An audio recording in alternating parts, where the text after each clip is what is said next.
Hello, everybody, and welcome to another Top 10 edition of Magic Minds, proudly sponsored by our Patreon supporters and CoolStuffInc.com, where you can find cool stuff in stock every day. And check out our co-sponsor, CardHoarder.com, offering the best inventory prices and delivery of cards for Magic Online. And check out our Altar Sleeve, support the show by using the code MAGICMINDS to check out for 5% off anything in that store. My name is Evan Irwin. I'm going to get started each week by saying hello to my two co-hosts, MTG Nerd Girl. Hey guys, welcome back. Brothers War is here. Ruben Bressler. Hey, that's it makes me feel so happy that we're finally getting this.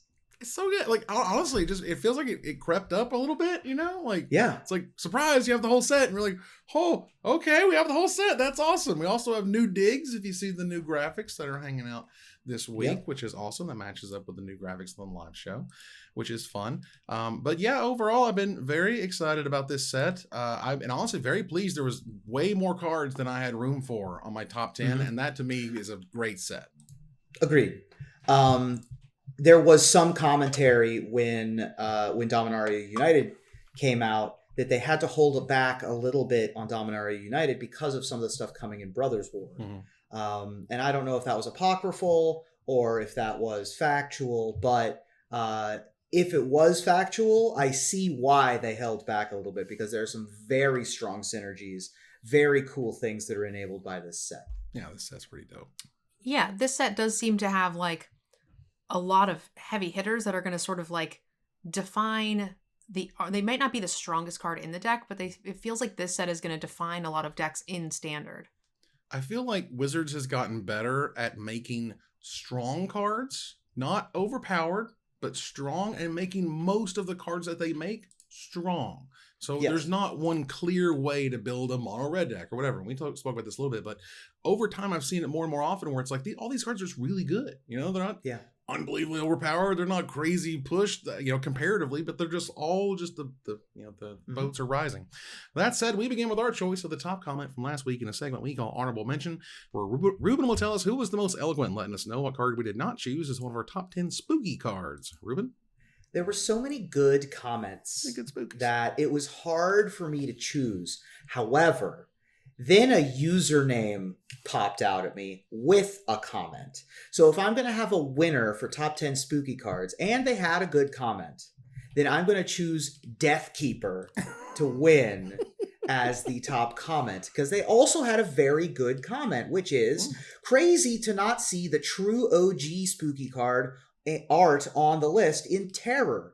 As a child, that art of the person curled up into a ball in the corner of the art, scared the God knows what, definitely was a sight. And then the reprinted art later on of the 3 different forms of life coming out of each other was also gross, yet at the same time had a sense of art to it. While power crept now, Terror still has its own legacy and a long-lasting memory for many players. I love Terror. Terror showed up, obviously, in Alpha. It's a black and generic mana for a common instant that says destroy target non-artifact, non-black creature. It can't be regenerated. Later was upgraded to Doomblade, and now has a million different ways, Heartless Act and whatnot. Go for the Throat just got reprinted, for example. But it is incredibly creepy. Ron Spears and the Ron Spears version almost exclusively happened for like 15, 20 years before they finally made a different one. The guy doing this. Oh, yeah. It's freaking out. Very scary. Very scary. Yeah. Very good. All right. Well, congratulations to Deathkeeper. Please contact us on Twitter, DM at MagicMikesCast for your prize. Thanks again to CoolStuffInc.com for sponsoring this giveaway. And stay tuned for our top 10 list this week. And maybe you can win next week's free gift certificate, because it is time to talk about the Brothers War. So many cool cards. Like, I kept slicing the set in different ways. And every time I sliced it in a different way, I'd be like, oh, that's a really cool card. And I was like, oh, man, like you slice it just good old-fashioned alphabetical, EDH, by cost and price. Like, oh, I forgot about that card. That card's so sick. So let's get started here. Ruben, what is your number 10? My number 10 is, I really like cute cards. And I talked about a cute card when we did our live show. I always like cute cards. This is another cute card, but also has a very excellent effect. And this style of effect oftentimes will sneak its way into sideboards, and this one is powerful enough that it might even be main deckable, given how many artifacts and enchantments we're going to have floating around, and that is Haywire Might. Haywire Might is a 1/1 for 1. It is an uncommon artifact creature insect that has 2 abilities. When it dies, you gain 2 life. And it has the activated ability of pay a green and sacrifice it to exile target non-creature artifact or non-creature enchantment. Caustic Caterpillar snuck its way into sideboards in Standard for a very long time. This is just a cheap, it's a 1/1 for 1. It's a cheap effect. You can easily main deck this in Limited.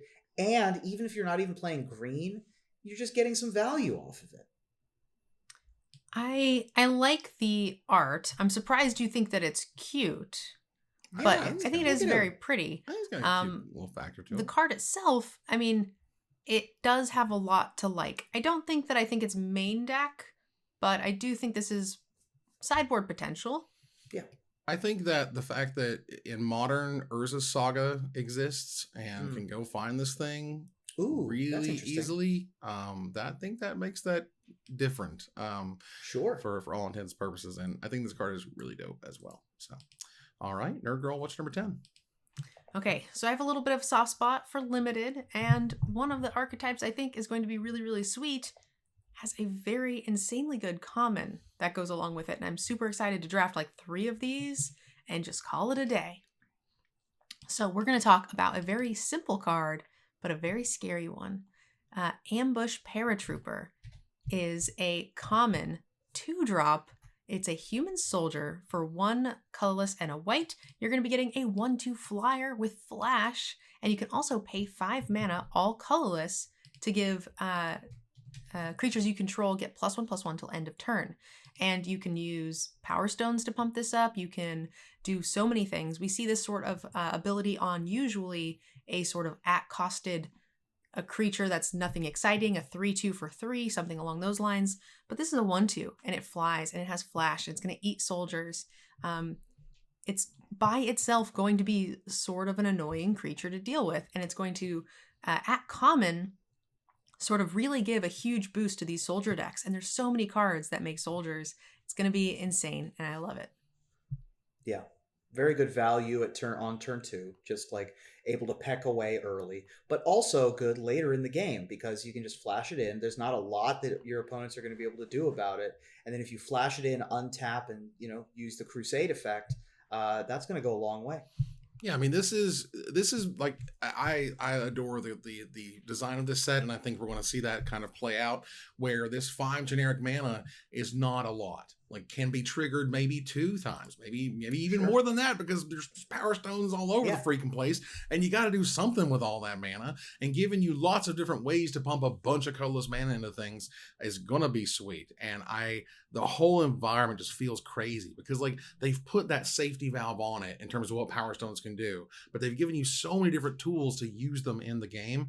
It's fantastic. And 2 mana 1/2 flash flying back in the day, that was it. That was your card, and you'd be like, oh, it's a soldier too, let's go, I can do soldier things with it. But like, no, it's got its own ability too that goes along with the set. It's gonna be fantastic. For my number 10 here, this was the first card of its type in terms of its mechanic. And it kind of debuted the mechanic. And Wizards has certainly had it all the different ways when it comes to split cards. And kicker. You can talk about the kicker, you can talk about split cards, you can talk about creatures having different options, and werewolves when they flip over and transform, or the different creatures literally on different sides, like in Strixhaven or whatever, you can just cast whatever you want them to be. But I'm really impressed actually about how cool and interesting Prototype is, because Prototype it's a split creature spell, but it's not. And both kind of sides of it work with itself, and they make sure that all of them have these weird little quirks that are really interesting because of the different size of the creature. Now, Phyrexian Fleshgorger is going to be very expensive. It's already expensive, $15 plus. It ain't getting any cheaper because this thing is fantastic. It's 7 generic mana, I guess, wholesale, for a mythic artifact creature, Phyrexian Worm. It's a 7/5 menace lifelink with ward. Pay life equal to Phyrexian Fleshgorger's power. Okay, so 7 mana, 7/5 monster. That's awesome. But what you want to play on turn 3 is the Prototype version for 2 black and a generic mana, and it's a 3/3. So Prototype says you can cast this spell with its different mana cost, color, and size. It keeps its abilities and types. So that's, I mean, again, you paying life, you're still paying 3 life just to try to get rid of this thing. A 3/3 menace lifelink is still a fantastic creature on rate. And I see this thing all over standard. Yeah. Menace Lifelink 3/3 for 3 has seen play in standard very recently. I forget what it was called, but there's something in Ikoria that entered the battlefield with 2 of 3 counters. It was a weird, creepy spider thing. I know exactly what you're talking about. Yeah. I forget the name of it. But I think you got to choose Menace, Lifelink, Death Touch. Yes. Yeah, it was a black creature. Instead of getting to choose with this, it gets Ward, pay 3 life, which honestly is an upgrade. Like 3/3 for 3 Death Touch was useful sometimes, but I think that this card is perfectly reasonable. And, oh, by the way, in the late game, if it goes super long, you can just slam down a 7/5 to end stuff. Yeah, the flexibility on it is insane. I actually think that the prototype version is the much better costed rate. But in a format with all of these Power Stones, drawing it turn 7, 8 in the game, I'm more than happy to just get an upgrade, even though it's a slightly worse rate. That's fine. It's still an upgrade. Right. At that point, the Power Stone thing is so cool because if you play spells and they're not really taxing you for getting the Power Stones, just a little bit in different kind of ways. But if you're playing that spell that you draw cards and you make a Power Stone or whatever, then this is a 6 mana 7/5 Menace Lifelink. Right. You know what I mean? Like you're getting that benefit for free, not just on this creature, but all those abilities and stuff. So man, I am super pumped for Power Stones. Let's move on here to number 9. It is the only higher on my list, and that's okay because it's awesome. But Ruben, what is your number 9? I've also got a prototype card at my number 9, and there was an interesting story about this card's development where they were trying to figure out exactly how to word this card. I mean, prototype is a very weird ability, makes you stretch brain muscles that you might not otherwise to be able to fit these 2 cards onto the same card. And this one, I believe it was Carmen Handy who wrote about how one day there was just an epiphany, and the way to make this card work was to make copies of itself. And so we're going to talk about Skitterbeam Battalion. Skitterbeam Battalion is a 4/4 mythic artifact creature construct for 9 mana with trample and haste. But it also has prototype of 3 generic red. And when it enters the battlefield, if you cast it, create 2 tokens that are copies of it. So for 9 colorless, you get 3 4/4s with trample and haste. So 12 power for 9. That's good rate. And for 5 mana, you get 6 power with trample and haste. That's also a good rate. And even if you just reanimate it, it's a hasty... it's 9 mana for a 4/4, so that's not great. But, 4/4s with trample and haste, I'm on board. I love it. Yeah, for my set review, I did kind of give this one a split rating of the mythic big artifact things. This one seemed the most awkward as far as the split in prototype, because the one like Evan just shared with us, we actually thought the prototype rate was actually better than what we would expect to see on most creatures. Right. Whereas this, I think 5 mana for the 3 2/2 hasters, a lot of those are just going to get eaten by turn 5 or 6 versus the power of the 4/4s. Getting 3 of those that trample and haste is significantly better no matter the, extended rate, especially in a Power Stone set. So this was the card I kind of thought was flipped, that I thought the prototype version was significantly weaker. But either way, I think it's a great rate. And if you have any payoffs for those go wide mechanics, it's going to be awesome. Yeah, I think it's interesting to me that the way I would play this card is that by default, I want to play the 9 mana and get to the 9 mana version, where the Phyrexian Fleshgorger is the exact opposite, where I want to just play it on 3, and if I get the other one, high five, that's great. But this is where I want to be with this card, is make 12 damage, hasty trample, let's go. Right. Nerd Girl, what's your number 9? My number 9 is, so we're all... apparently this is the little chain where we just do big mythic artifact bombs, because I also have a big mythic bomb here at number 9. This, unlike Evan's worm, we're going to go ahead and talk about a serpent in the Blade Coil Serpent, which is X and 6 for a 5/6 that reads, whenever it enters the battlefield, for each blue spent, draw a card. For each black spent, target opponent discards a card. And for each red, it gets +1/+0 and trample and haste until end of turn. So this was one of the cards I took the longest amount of time to rate in my set review. And the reason for that is because I think the rating on this is significantly different depending on which color pairings you're going to be using. If you are blue anything, this is pretty high powered. If you are blue-black specifically, it's even higher. If you are, red X, then it takes a significant hit, I think, because that, I think, is the weaker of the two abilities. But yeah, this felt like it almost had like 3 different split ratings depending on like where you were in the color pie. So it was an interesting card, and I thought we should put it on a list and talk about it. I love this card. I think it's brilliant. It's not quite Cruel Ultimatum at home. It's more like it's a whole different realm of creature due to the 6 colorless and the X. The fact that it can be whatever you want. The fact they literally let you put as much mana as you want into it, and all of the things scale. And so people who make a whole bunch of mana can just do a whole bunch of crazy, ridiculous stuff with it, which I think is awesome. And like all the different modes, 6 mana for an 8/4 trample haste is a fine rate that's going to kill a lot of people, or a 5/4 that drew you 3 cards. Like, I mean, all right, that's also fantastic. These rates are all fine, and the 6X I think was just like the chef's kiss on what makes these cards that much more exciting.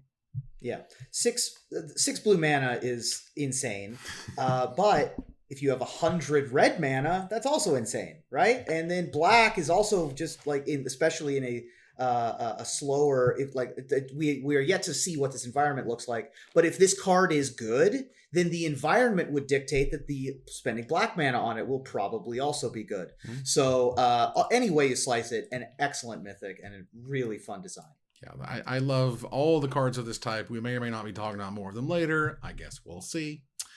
Let's move on here to number 8. You know what? How about we just talk about them right freaking now? There you go. Yeah. For my number 8, this was the other version, essentially, or the other side of this card. So they had to include all the different 5 colors. Well, by God, I think this card is brilliant. I love the hell out of this card. Clay Champion is just, if not more exciting to me personally, because I think this card is sweet. It's a 4 generic mana and X for a mythic artifact creature construct. It's a 2/2. Okay, but it enters the battlefield with 3 +1/+1 counters on it for each green spent to cast it, which means 4 green mana, and this is an 8/8. 4 mana 8/8 is where we're at, ladies and gentlemen. And when it enters the battlefield, you choose up to 2 other target creatures you control for each white spent to cast it. You put a +1/+1 counter on each of them. So the color that wants to ramp, the color that wants to go wide, this thing has it in all the different ways. And if anything, I think people are sleeping on this one because this should be way more expensive. I think this thing is going to be absolutely fantastic, not just in constructed formats, but again, casual formats all over. If you're both of these colors, this is amazing. I mean, we know it has to be extra amazing because you mentioned it in the news show and the top 10 show. Had to put it on both lists means that Evan is truly, truly impressed. This is the card for Evan. I'm surprised it's not your number 1. This is the Timmiest of Timmies, and I love it. Yeah. I mean, there was a mental exercise going around at least, a long time ago where it was like, what does a vanilla creature have to be in order for it to see play in standard? Right? If green gets you an 8/8, that's a high bar. Like, that's pretty good. And then at the top end of your white curve, if you go 2-drop, 3-drop this, and then pump those other creatures, that's 6 power also, spread across 3 bodies. So I was shocked that this was a 2/2. It just is enormous. It adds so much power to the board. And of course that X is just the icing on the cake. Like, it's a 6 green 11/11. It's just silly. It's just silly. And I think that's fun. Yeah. All right. Let's move on to Ruben's number 8. What you got? My number 8 is just a very clever couple lines of text. And I wanted to point it out. It's actually the first card I put in my top 10 because I read it and I went, they did something here that I've never seen done before. They used an ability that's been around for a long time and brought it back with this. They unearthed the ability. You see what I did? And brought it back with this set. But with meticulous excavation, they did something with that ability that was brand new and exciting and added a new layer to what you could do with Unearth. So Meticulous Excavation is a 1 white mana uncommon enchantment that has an activated ability of 2 generic and a white. Return target permanent you control to its owner's hand. If it has unearthed, instead exile it, then return that card to its owner's hand. Activate only during your turn. This is just a very clever way to get around the unearth ability, which says that if it would leave the battlefield, you exile it. Right. But because it's a replacement effect, you can exile it and then return it to your hand. So like other tricks having to do with things like this include Obzedat with Whip of Erebos. So back in the day, the Obzedat Whip deck, at the end of the turn, you'd have to exile a card. Well, guess what? Obzedat exiles itself. So the Whip is happy, and Obzedat's happy, and you got to keep your thing around. Meticulous Excavation does that in a very neat little package. I'm very excited for this card. Yeah, it's basically that you get to, when it does leave the battlefield, because they are the same and worded the same, you actually get to choose which one that you take, is my understanding. So Yes. if you technically wanted it to not get returned to your hand for whatever reason, you actually could still exile it to the, scrap. I keep calling it scrap, but the unearth effect. And yeah, I agree. This is a pretty big payoff for this deck, with Power Stones being able to bring things back and then also pay the extra 2 colorless here for this ability, because it is just an ability. I don't think that that's going to be an outrageous thing to do. And there are certainly a lot of unearthed cards in the set.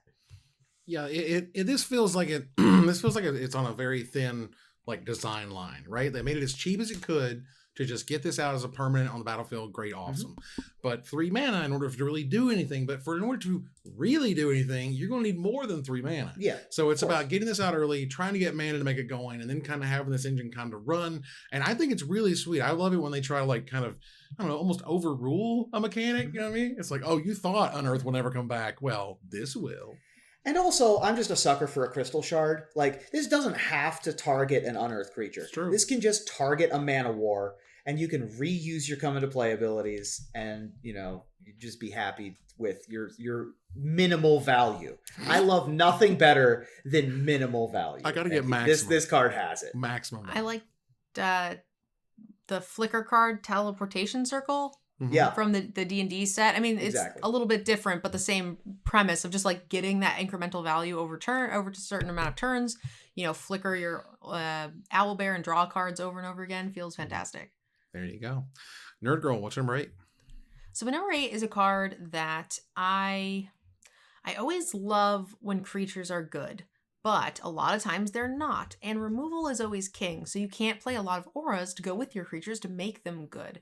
So every once in a while, you get an aura that's so good, it's worth playing anyway. It's worth the risk, even though it has a lot of the same, drawbacks to getting 2 for 1, which is why we can't play a lot of the cool auras in Limited, and certainly even in Constructed. But I think Draconic Destiny is going to be good enough to where it does not matter if you get 2 for 1, and in most cases, you can't even get 2 for 1. This is a colorless red for an enchant creature aura that says enchant creature gets +1/+1, has flying, haste, and for a colorless, gets +1/+0 until end of turn. A colorless fire breathing is added. And this is whenever enchant creature dies, return Draconic Destiny to its owner's hand. So typically when I'm playing these aura spells, I want to play them pretty late in the game when it's a lot more likely that my opponent has depleted their removal resources, and this is a little more likely to stick on the board. I want to wait until they're tapped out and play it in a safe environment to make sure I get my trigger, whatever happens when it, ETBs, things like that. This is kind of the opposite. This finds a home in a very aggressive deck where you want to go 2-drop, you want them to play their 2 or 3-drop, and then you just want to slam this and make sure it connects, and then no worries from there. Now, it doesn't unfortunately come back if your opponent's exile or bounce, which there are both of those effects in the format in abundance, including the common black removal, which does exile. But I'm willing to take that risk. This is still nutty, and I can't wait to just trounce people with it. I mean, yeah, this card's insane. This card's very good. There are, in fact, 2 different generic red enchantments that would go in 2 different mono-red aggro decks. And I think that that's super interesting. It's a shame that Heroic isn't around right now because I'd love to put this on like a Satyr Hoplite. But yeah, I think that this card's amazing. Angelic Destiny was one of my favorite cards when it was in Standard. Now I get to have a Draconic Destiny. I'm on board. It's weird to me that this card is probably way better than I think it is because I don't think it's that great. And Angelic Destiny was like, oh my god, +4/+4 and first strike and what?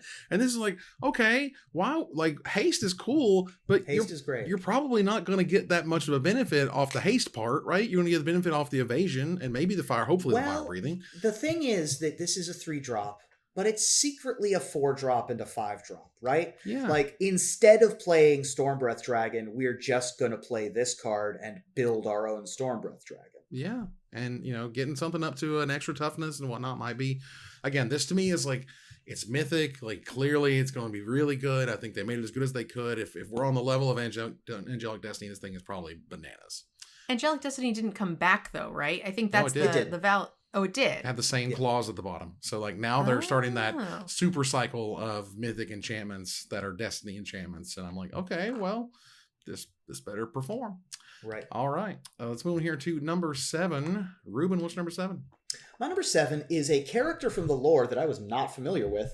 But the character's card is absolutely insane. And may, in fact, rejuvenate a pair of archetypes in Modern that I would love to see get more play. And those archetypes are, there is a red-white historic deck that uses very cheap legendary creatures to enable things like Mox Amber and Urza's Ruinous Blast. And there is also a 5-color Bard class Legends Matter deck that would be very cool to get like Joda to be cool and have fun. And Hajar Loyal Bodyguard enables both of those archetypes pretty darn well. And Hajar by itself is also just a spectacular card. Hajar Loyal Bodyguard is a 3/3 for red-green. That's a Watch Wolf. 3/3 for red-green. Legendary creature, Human Soldier. 2 very good creature types. And it has the activated ability of sacrifice Hajar Loyal Bodyguard, legendary creatures you control get +1/+0 and gain indestructible until the end of the turn. So not only is it a powerful creature by itself on turn 2, if it gets outclassed, it can then help your other legends continue to survive, which apparently is what Hajar does in the lore, helping Mishra get the weak stone. Nice. I did learn a lot about the lore. I didn't know anything about Brothers War before this weekend, but thankfully my co-host for the set reviews has read the Brothers War book that came in the Fat Pack about 30 times. Amazing. So we kept getting these little story times like things, and this was definitely a really cool one to learn about. Nice. I mean, this is in Explorer and Pioneer, turn 2 Bard class, turn 3 activate Bard class, lay down a 4/4 because it gives an extra counter to it because it's a legend. That is going to be fantastic. The Joda deck is like so real now. Like it was good before and kind of cute and whatever, but this is the type of effect you would need for it to kind of be over the top and be able to stop that removal. And so, yeah, this card seems amazing and I love it. So let's go.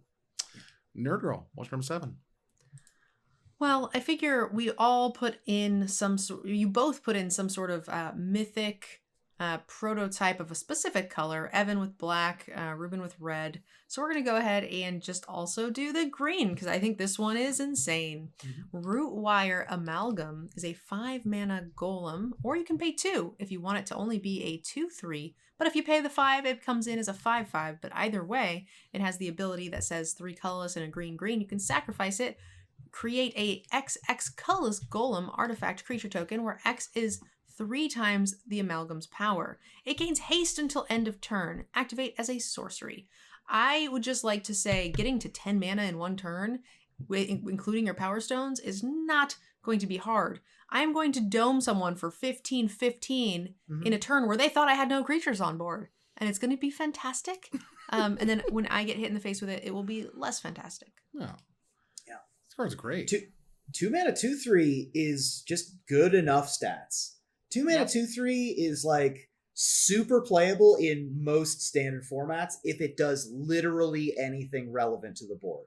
Being able to turn a 2/3 into a 6/6 to get over, knock out a planeswalker or deal the last bit of damage is huge. 5 mana 5/5 also. Those stats are just great. Those stats are already good enough if it does anything relevant. And making a 15/15 is relevant. And so all 4 things on this card, all 4 ways you slice it are spectacular. Yeah, this thing is mythic, I think, partly because it's limited, and I think partly because it's constructed. And the other half is I love how it does something 3 times X, which I think is also awesome. Tripling anything is fun and interesting. Yep. It's squared stats of X mana equals XX in terms of its stats, which is great. So it's good on rate. It's a really cool ability. It works great with Power Stones. Like, it slices, it dices. I think this card is fantastic. Get extra value out of your giant growths too. Exactly. Oof. Let's make something big and scary. That sounds like fun. So for my number 7, the most particular reason that this card exists on my list is because of a very unique ability. And the more they continue to use this ability and kind of work it around and having different power levels of it and whatever, I'm like, okay, I look, it's the cemetery gatekeeper girl thing, that ward of discard a card is really painful. That card is Graveyard Trespasser. There you go. I'll keep it on cemetery for some reason. Either way, Graveyard Trespasser is nuts, but Mishra, Tamer of Mokfawa, he's coming for you there at your 5-drop spot, because for a red, a black, and 3 generic mana, it is a 4/4 rare legendary human artificer. And it says permanents you control have ward, sacrifice a permanent. That is really annoying. It's not quite as bad in the world of blood tokens and treasures, but damn, when it gets down to it and you're sacking lands just to target anything, that's nuts. But we ain't done, because each artifact card in your graveyard has unearth of a black, a red, and a generic mana, which returns it to the battlefield, and it gains haste. You exile at the beginning of the next end step, or if it would leave the battlefield, you unearth as a sorcery. But that is fantastic, because that means anything in there, Veldalkin Orreries or whatever weird artifact cards you got going on in there, can be reanimated and brought back to life. And maybe we'll talk about some of them soon. But I think that's brilliant, and I love unearth on non-artifact or non-creature things, and it's been really interesting to see that stuff go. Yeah, discard a permanent. I was kind of blown away when I read that. It's pretty nutty. Mm-hmm. Yeah, I mean, it's good stats. This is very good stats. This card will be heavily dependent on how good the unearth is in your deck, because that can be extremely potent as well. There are some crazy things to put into play. The prototype stuff, maybe not, but this is definitely gonna. I mean, maybe like, who knows? If you just need beat sticks, then that's good enough. Being able to unearth any artifact and not just creatures is absolutely huge. And maybe this is just like a fun commander, but it's going to be a really fun commander, because you're going to do some crazy shenanigans. Let's move on to our number 6. Ruben, what's your number 6? So the stats that are enabled by my number 6 are almost always playable in standard. The genre of card that this is usually sees play. And that genre is a 3/1 that can't block for 2 mana. That also has a way to get itself back from your graveyard. Those usually see play. They aren't always spectacular, but they're at least in like tier 2 decks. This one is statted with an ability that is written in such a way that it says, this is built for standard. This is built for older formats. It will give you value, and that is Razorlash Transmigrant. Razorlash Transmigrant is a 3/1 for 2 generic for an artifact creature, zombie, which is a relevant creature type, and it is a rare, and it can't block, but it also has the activated ability of 4 generic black, return Razorlash Transmigrant from your graveyard to the battlefield with a +1/+1 counter on it. This ability costs 4 generic less to activate if an opponent controls 4 or more non-basic lands. I mean, everyone has a million non-basic lands. Unless you're playing against specifically mono white or mono black or mono red, you're probably got 4 non-basic lands on the battlefield.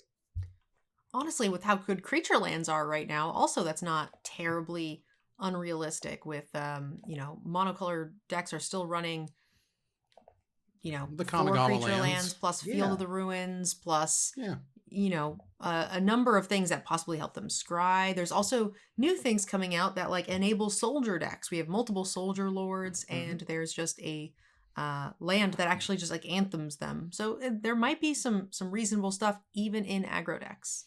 Yeah, I mean, you have a Gonjo, you got Beseju. I mean, everyone's running these little onesies, twosies, and like it doesn't matter if I'm mana screwed or whatever. I'll just use it as the mana for the turn. And I believe it's Transmogrant, but either way, Razorlash Transmogrant is a hell of a Magic card. 2 mana, 3/1, rare zombie, all the right types. Can't block. I don't care.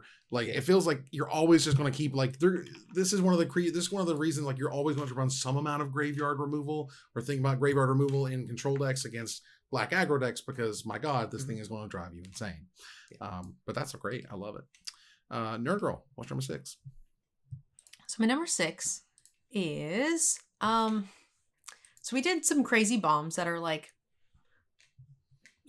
going to be seen rarely in limited, but probably seeing some constructed play. But I decided to go back to a card that I think is kind of nutty in the limited area, and I'm fairly sure it has a typo, which is only a half joke because there actually is a card in the set that has a typo in it. But this one, I feel like it's got an extra S in there where it really shouldn't. We're going to talk about Junkyard Genius. For colorless black and a red, you get a human artificer. It's a 2/2 that when it enters the battlefield, it makes a tapped Power Stone. For 3 mana, colorless black red, you can sacrifice another creature or artifact until end of turn. Other creatures, all of them, get +1/+0 and menace. That is a game-ending ability on an uncommon 3-drop that fuels its own ability to begin with. For 6 mana late game, you just end this game. Like in any sort of longer drawn-out board stall, we each have 3 4/4s and we're just in a stuck situation. Guess what? You're taking 10 now because 2 of them are getting through.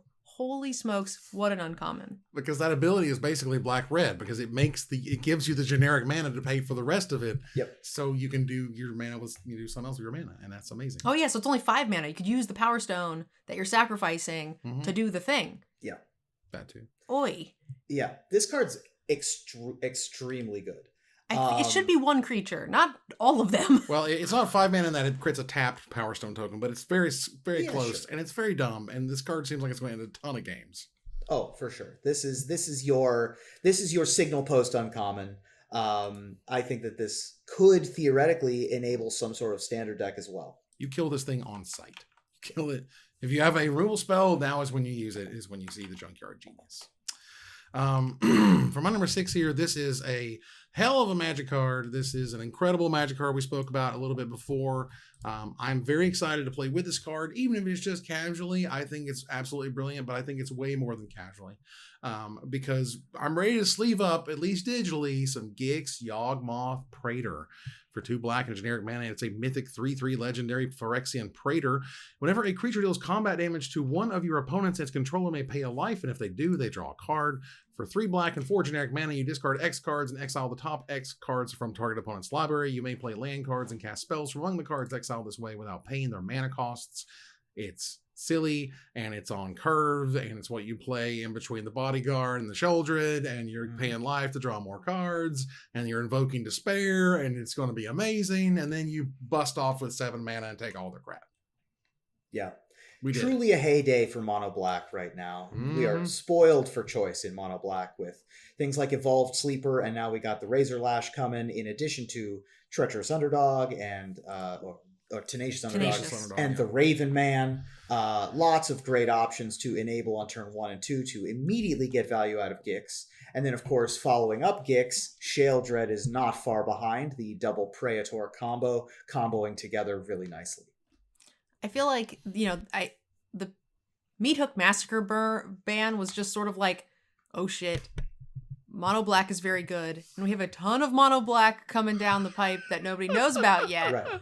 we should get ahead of this. I felt like nobody really expected Meathook to get banned, and I think we know now why. Right. Because Black, like you said, just has too many dang options. It was already one of the better decks in the format, and yeah, it's only going to be getting better, I think, from here on out. Phyrexia All Will Be One isn't even out yet, and Mono Black is this good now? And Phyrexia Mana's coming back. They're going to play with fire. They always like to do that, and it'll be very exciting. And this card is silly and dumb. And I mean, I guess one of the reasons they knew that Unearth was going to be very good and powerful and back, they can get rid of the Graveyard Trespasser, for example, which is what I would like to see. Mm-hmm. But damn, this is great. This is heydays. This is fun. Mono Black's good about once every 8 years or so. Yep, exactly. I'll take it. Let's go. That's not true. We just had Mono Black be great with like Blood on the Snow and Eye Twitch. Yeah, Eye Twitch, Evan. Remember Eye Twitch? Evan, you forgot Eye Twitch already? I hate that I'm gonna have to card. Oh, how much do you think it would make to make an Eye Twitch plushie for Evan? Ooh, I love that. When's your birthday again, Evan? All right, we're in September. He's a Libra, right, yeah. Late Libra, early Libra. Right, late Libra. We're going to move on here to, or I guess early, I don't know. Either way, we're moving on here to number 5. Ruben shares my number 5, as we do. So, Nerd Girl, what's your number 5? So my number 5 is a card that I thought was pretty interesting. A new thing. As you all know, I like it when creatures are good. And creatures don't tend to get a lot of help to be good that don't take a ton of extra resources that sort of prevent you from continuing with the game plan of creatures being good. So like anthems. If you draw anthems, you're not drawing creatures, which isn't helping you with your game plan. But we finally get something with Fortified Beachhead. This is a land. It enters the battlefield. You may reveal a soldier. If you do, it comes into play untapped. It taps for white or blue, and you can pay 5, tap it. Soldiers you control get +1/+1 until end of turn. We actually get an anthem stapled onto our lands. I mean, control, they always get their win conditions stapled to their lands. Why don't we get our anthems? And we finally do. And I love that they've sort of pivoted to help creature decks just get a little bit of the same thing every single other archetype was getting all along. I mean, back in my day, y'all, we're dropping that because Auntie's Hovel was a black-red goblin land, and all it did was tap for black and red, and you couldn't even have it be untapped unless you revealed a goblin. You didn't get to just have one in play, just like hanging out. No. Well, Wanderwine Hub is the blue-white one, because Merfolk back in the day were blue-white. Mm-hmm. Wanderwine Hub was the same thing as this card, except you had to have one in your hand, and it didn't have the activated ability that helped you. It was only a land. It was a dual land, but we were like, oh my god, it's a dual land. How times have changed. Oh my god, y'all are so spoiled. I had a pretty good elf one back in the day that actually, I think, pumped elves, I think. I don't think so. That was the Guiltleaf whatever, right? Well, Guiltleaf Palace was the black-green reveal land from Lorwyn. I don't know that there was a pump elf land. I can't think off the top of my head. And there's different lands that do pumps in different ways or whatever, but it was untapped. It was Wirewood Lodge. Yes, Wirewood Lodge was very good. Yeah, that was in my elf deck when I was a kid. Yep, because you had things like Priest of Titania and things like that. So the reason I thought it was a pump land is because I had the idiot elf that gave +X where X was elves, and then I would untap it and then do it again, and I felt like I was a genius as a child. Yeah. Yep. Oh, absolutely. Or well-wisher and gain all the life. Yep. Yeah. Oh, I'm gonna do it again. I'm gonna do it. Oh man, that elf. Everybody had that elf deck. that everyone just has that elf deck in like a Ziploc bag. Everyone did. I was playing that at 13 or 14. Yeah. It was great. Yep. Early 2Ks. There you go. Fortified Beachhead is a card that, man, I wish this was a cycle. It'd been really cool. Like, the other question was, wow, white-blue soldiers? Like, not white-red soldiers like we've had for... Well, we got Battlefield Forge in this set, so... Yeah, this is what we got. This would have been a better Battlefield Forge. Blue-white flying soldiers is one of the archetypes. So. Right, and... It's cool. I get that they made it even easier for it to come in and play untapped. That's fine with me. I'm okay if that's the word we're creeping. It's cool. So for my number 5, Ruben has a really cool and deep reasoning as to why this is the place where it's at. I just thought the card was rad and it's not, here. It's not deep. Because it's rad. I don't know. Ruben, tell us about the card. Our number 5 costs 5 mana, Evan. It's not deep. It's not a deep reason. That was it? That was your whole 5 That thing? was my whole 5 thing, is that I put it at number 5 because Teferi Temporal Pilgrim costs 5 mana to cast. It is 3 generic blue for a legendary planeswalker Teferi that enters the battlefield with 4 loyalty. And is illustrated by Magali Villeneuve. And whenever you draw a card, put a loyalty counter on Teferi Temporal Pilgrim. Interesting first line of text. Pay 0, draw a card. 0 loyalty, draw a card. So we are adding a loyalty every time we do that, so that's effectively a +1. -2, create a 2/2 blue spirit creature token with vigilance, and whenever you draw a card, put a +1/+1 counter on this creature. That's kind of like a lore scale coatl. Why does it have vigilance? Why does it have vigilance? Yeah, vigilance is a weird one. But here we are. But Teferi protects himself, which I think is great. And -12, target opponent chooses a permanent they control and returns it to its owner's hand. Then they shuffle each non-land permanent they control into their owner's library. So you've got this like crazy Cyclonic Rift kind of effect that puts everything they have in play back into their deck. That's wild. A one-sided Cyclonic Rift, yeah. No, this, I mean, I hate Teferi because I just have so many bad memories of Standard of Teferi where it's just like, oh, okay, Teferi, you win. And then, okay, fine, I'll play Teferi. And it's like, okay, well, who plays their Teferi first? Okay, you win.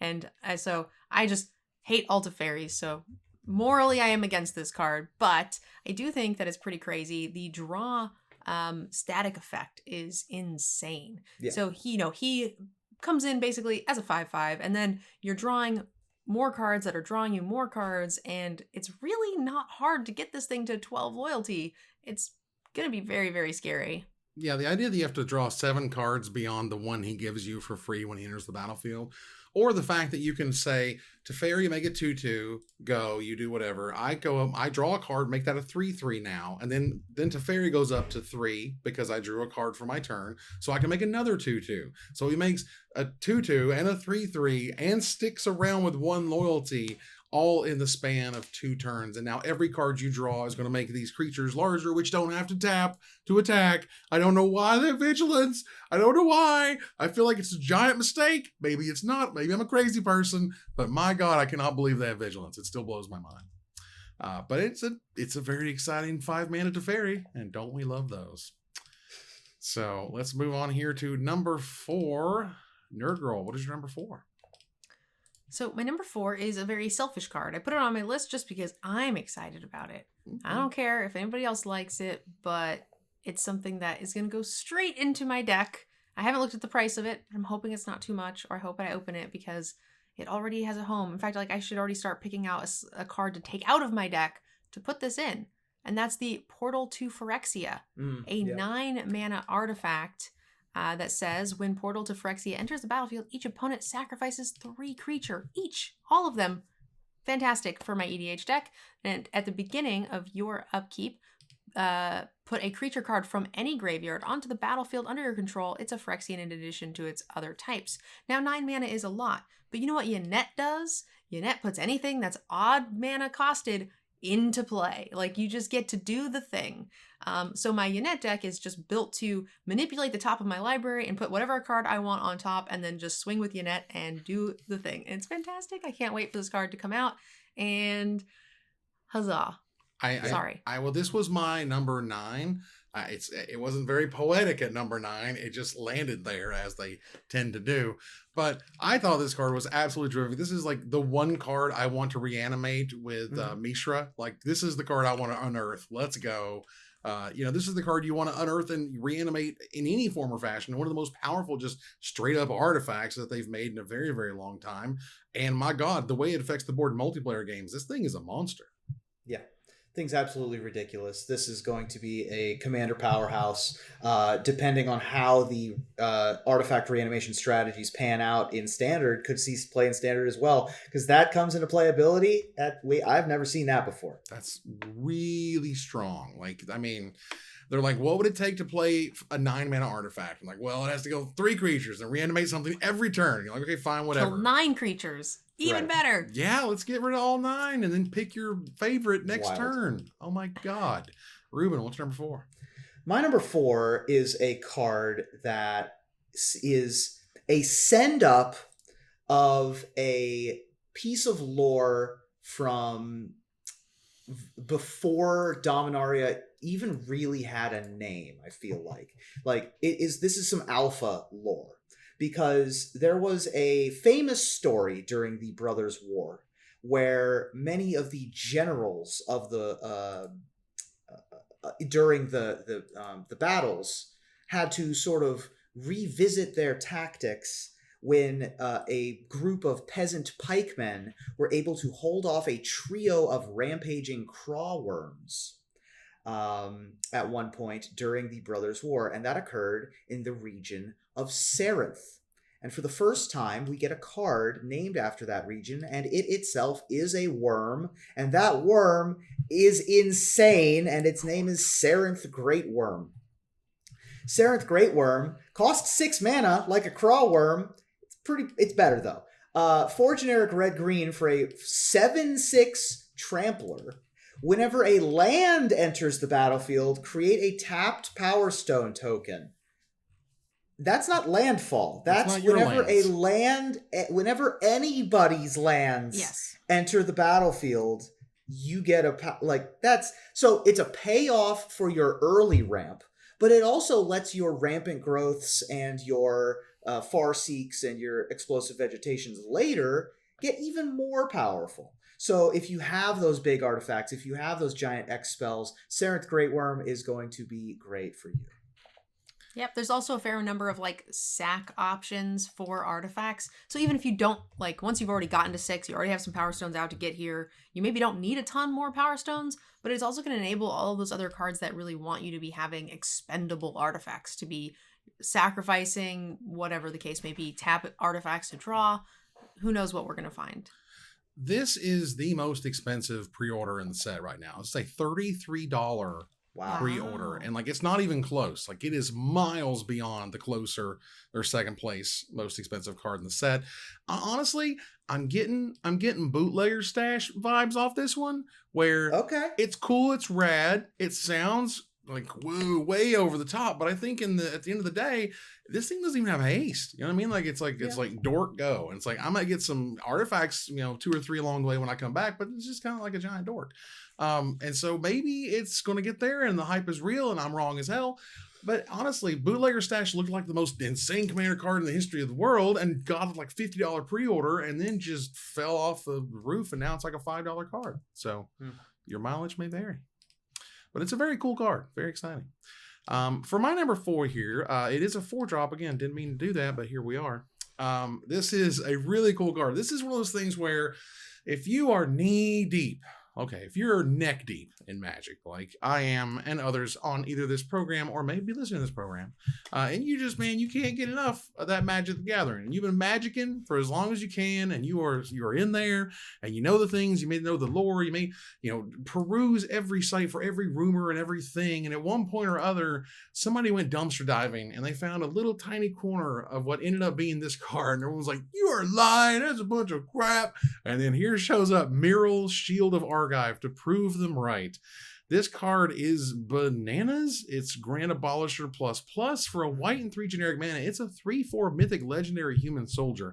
During your turn, your opponents can't cast spells or activate abilities of artifacts, creatures, or enchantments, and whenever she attacks, you create X/1/1 colorless soldier artifact creature tokens, where X is the number of soldiers you control. I want to be seriously, Grand Abolisher, that was a 2/2. That is a 3/4. They have no combat tricks. You're going to have whatever you want to do during combat is whatever you want to do during combat. They're not going to be able to do absolutely anything but block. That's it. That's all they can do. They can block and look at you funny. Holy cow, this thing is going to be fantastic. So you said someone found a piece of this? Somebody found a corner of it, Because the printers have to do the printers have to do test prints and stuff. The first leak from this set. Yeah, one of the first leaks was the Bauble and Mural. So is someone just like dumpster diving outside of the warehouse where Wizards is printing? Is that what's happening? That or somebody who worked there took a little piece home or something. We have no idea. Okay. But it was interesting. wild. I did not see that. Yeah. I mean, well, because again, you got to be like all the way up in it and be like, I need every rumor that's possibly about Magic, and I've seen them all. So, but this one I think paid off. This card is so good. So good. This makes a lot. I mean, doubling something, like that's the word you need. If you can double the number of something, you're a good Magic card, at least to Commander players, or at least to casual players. And this doubles how many soldiers you got, and so that's perfect. Yeah, the idea that you can have Grand Abolisher, because I want to make sure I got that name right. Again, that has that first ability. That card is a $30 card. This thing is not. This is already a $20 mythic. It ain't getting any cheaper. And this one can be your commander, for God's sake.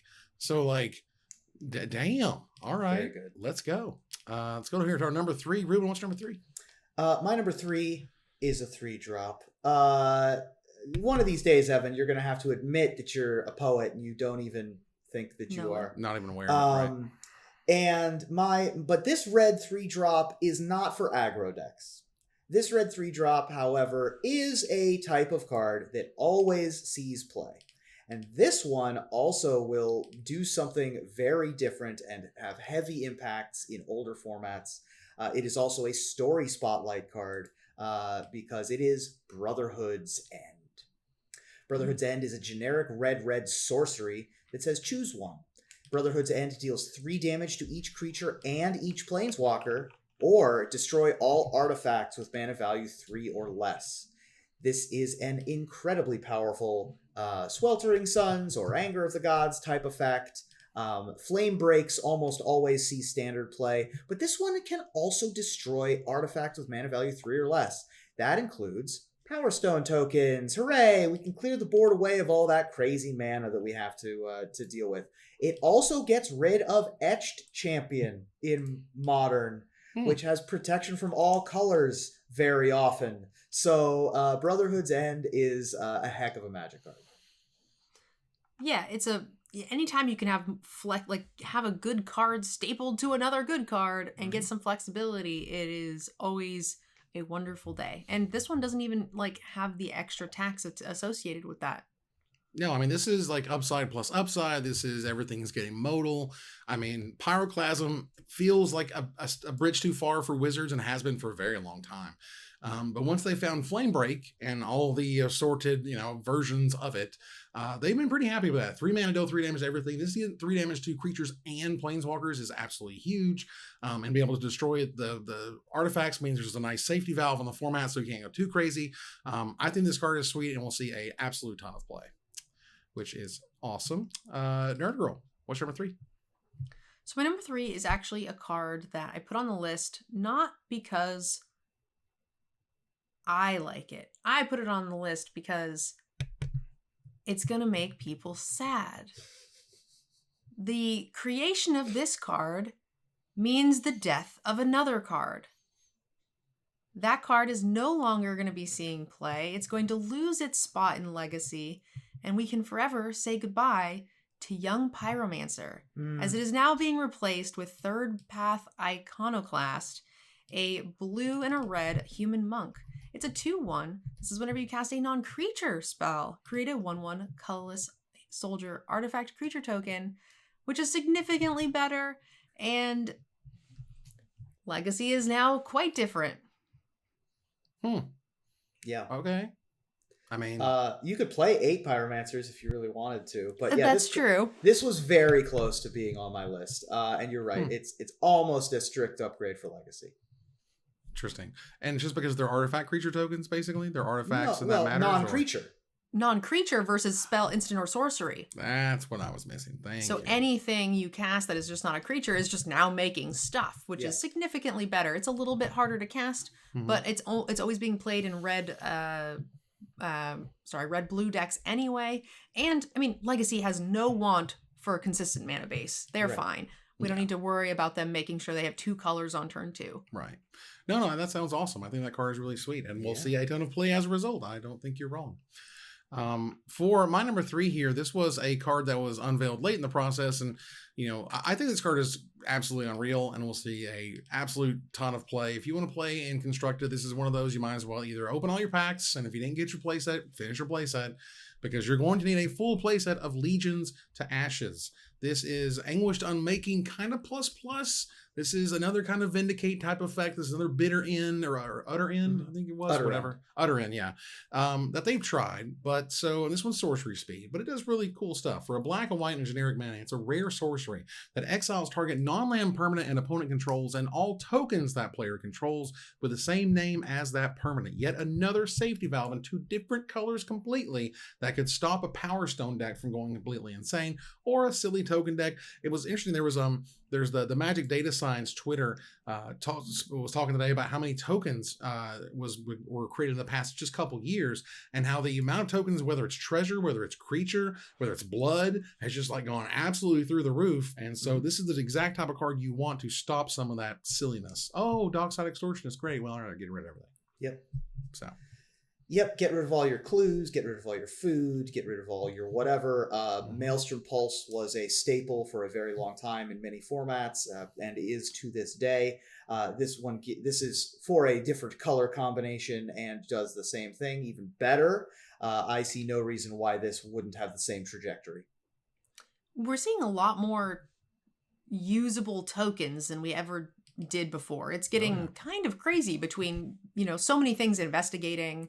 They're, one thing that they're playing with as far as set design is like pumping a card so hard that it's super powerful. And the way they can balance that is by giving the opponent something. And what better way to do that than just like give them tokens? Mm-hmm. It's pretty simple way, I think, to make that balance. So we're seeing more and more of those, and that's going to be very relevant. Right. There's a lot more copying permanent spells I've seen, sort of over the past year or two, where, because the permanent becomes a token or whatever. And you're like, oh, of course it does.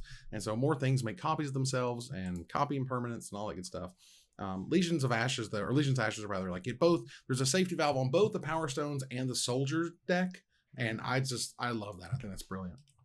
Let's move on here to our number 2. Ruben, what's number 2?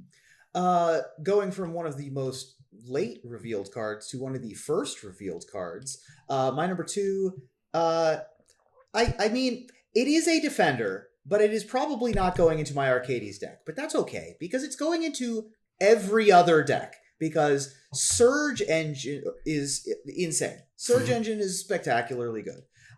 Surge Engine is a 3/2 with Defender for 2 generic mana. It is an artifact creature construct, and it is a mythic rare, and it's also a game day promo, which should give you a hint as to what Wizards thinks that it might be good in, and that would be standard. Pay a blue mana is its first activated ability. It loses Defender and gains this creature can't be blocked.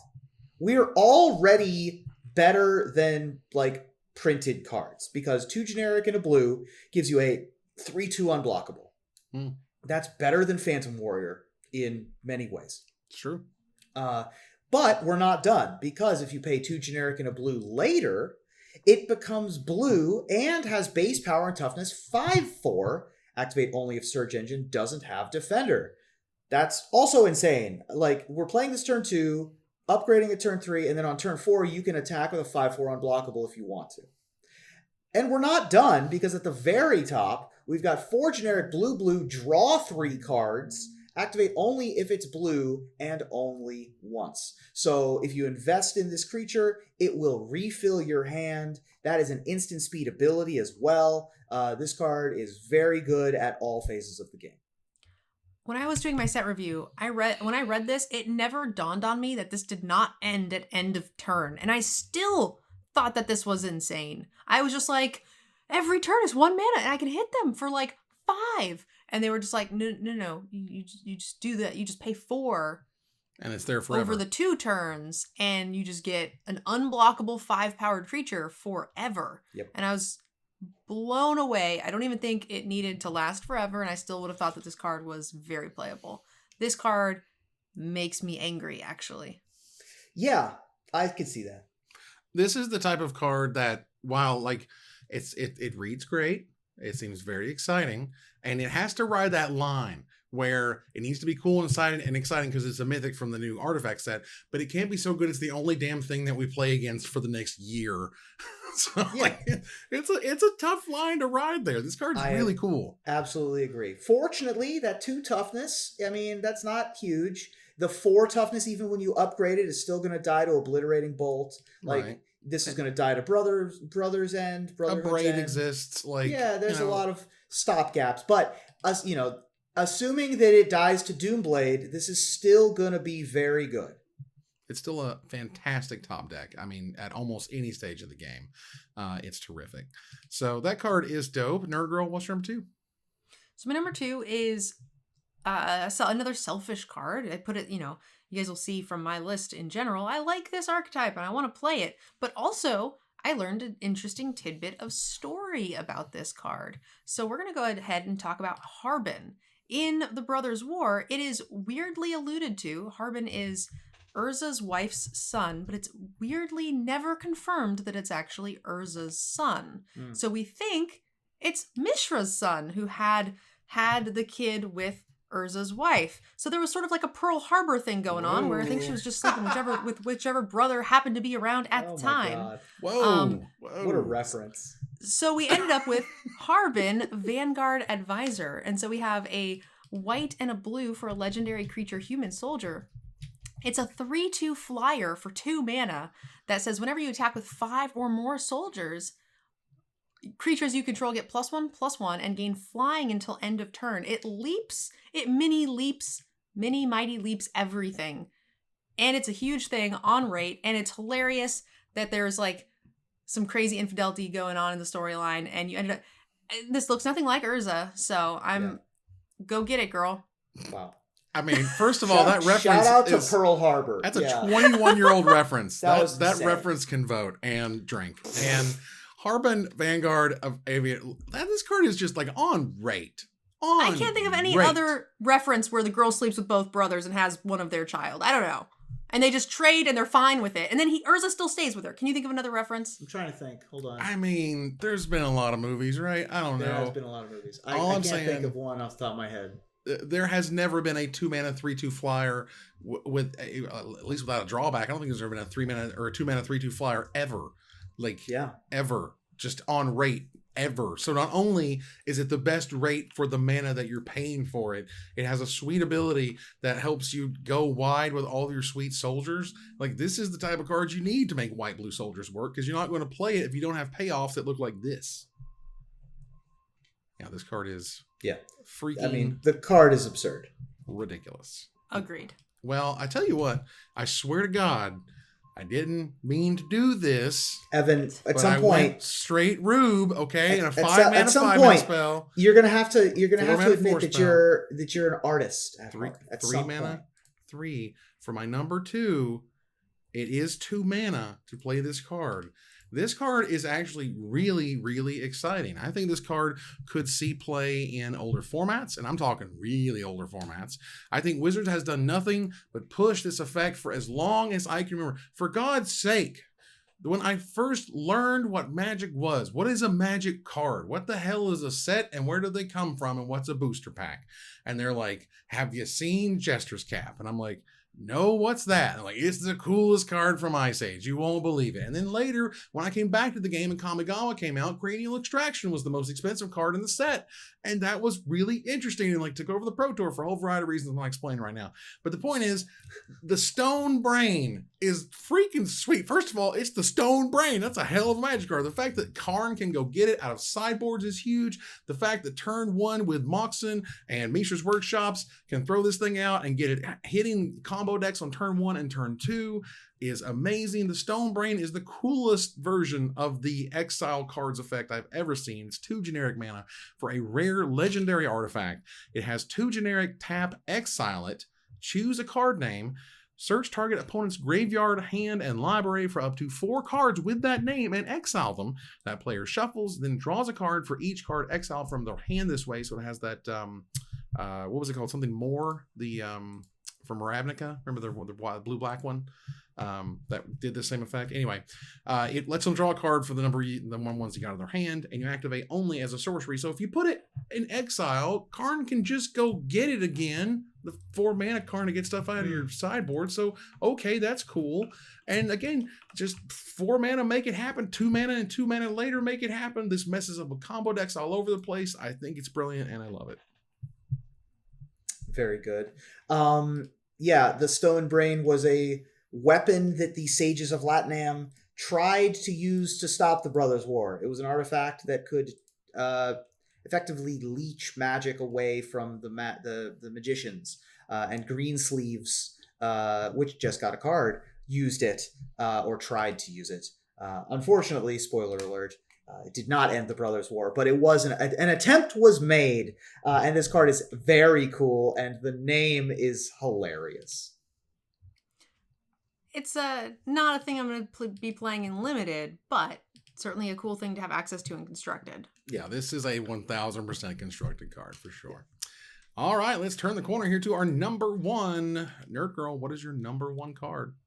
My number 1 card is a super simple card, and it doesn't need much introduction because it's something everybody is either going to be very excited is being reprinted or very angry it's going to be reprinted, and I love that people will be angry. And we're going to talk about Monastery Swiftspear being on Arena.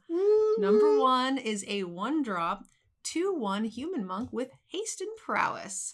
Let's get some Monastery Swiftspear action going. It's a 1/2 for what it's worth, but I did briefly forget that was getting reprinted into Standard. I was looking at the set and I was like, man, there's some good reprints in this set. We've got Diabolic Intent.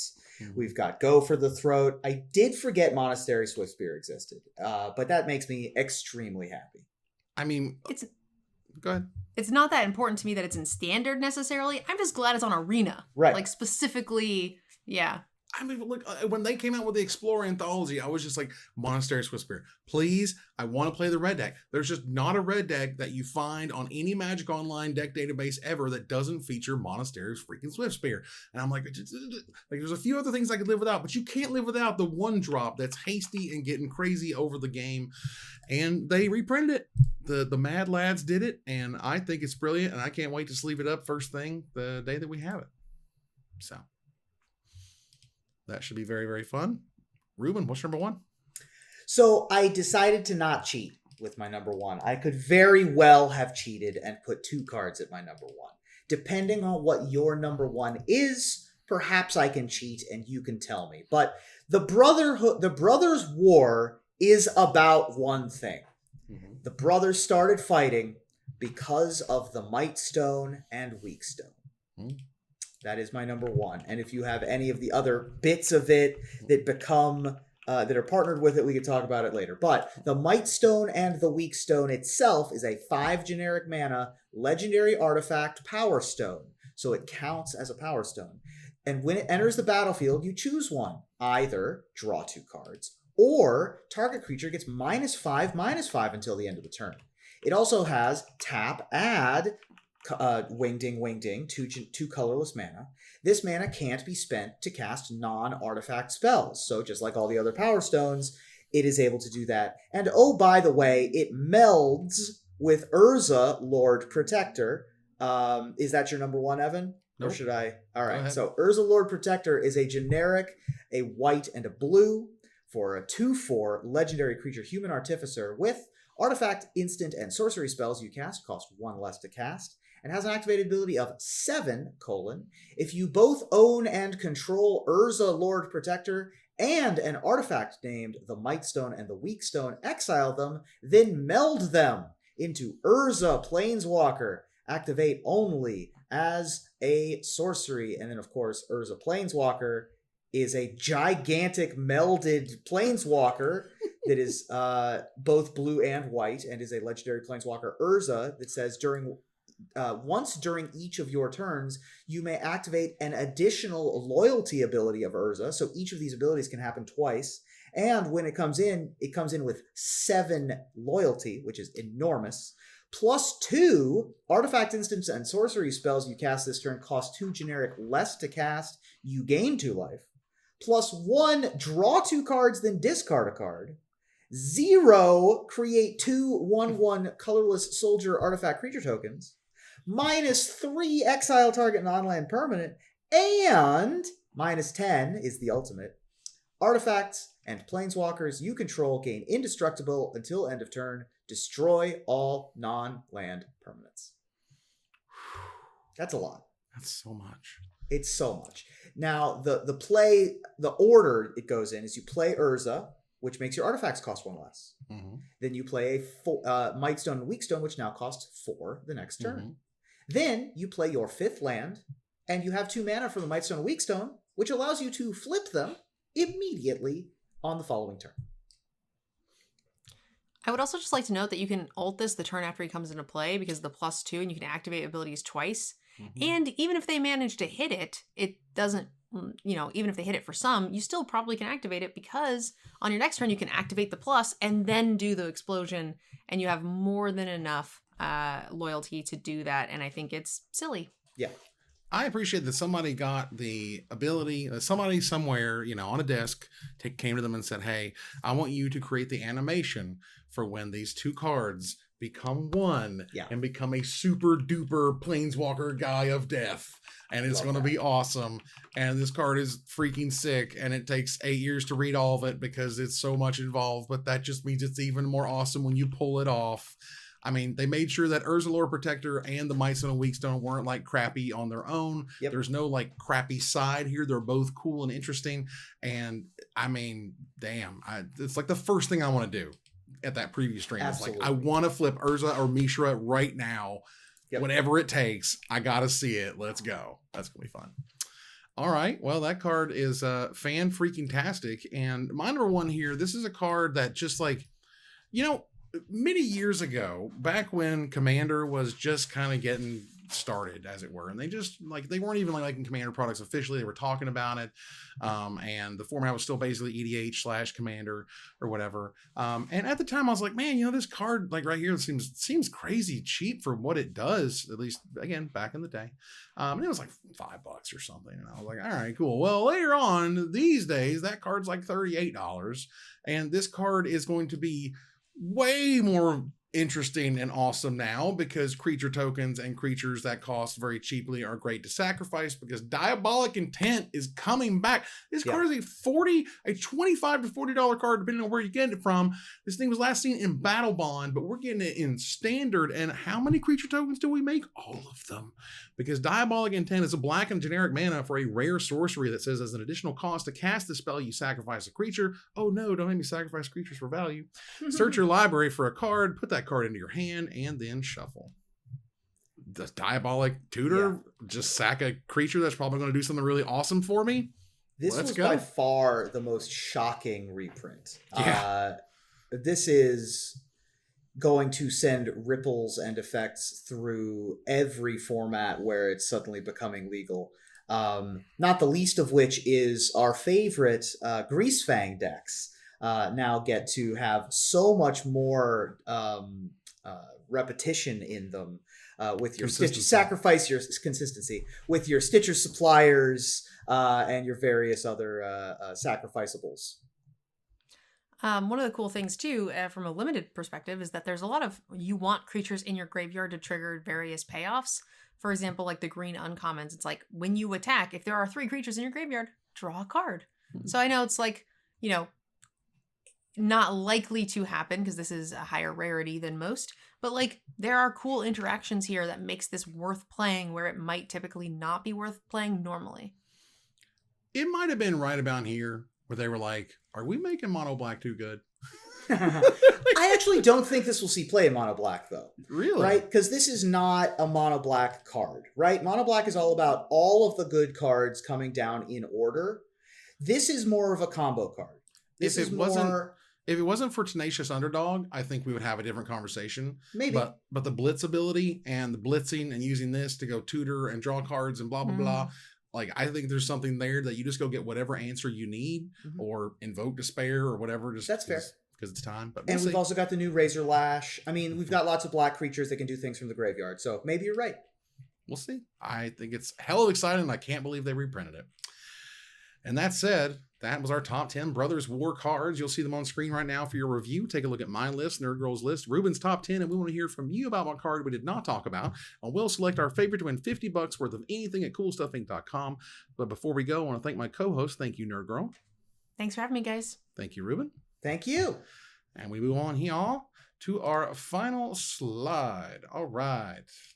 I want to thank our sponsor, CoolStuffInc.com, our co-sponsors, CardHoarder.com and AlterSleeves.com, my co-hosts, MTG Nerd Girl and Ruben Bressler. You guys for watching and listening. I hope you support us at Patreon.com/MagicMikes.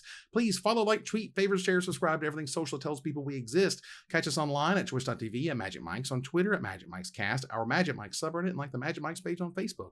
Or join us here next week, same time, same place, for another episode of Magic Mikes. Good night, everybody.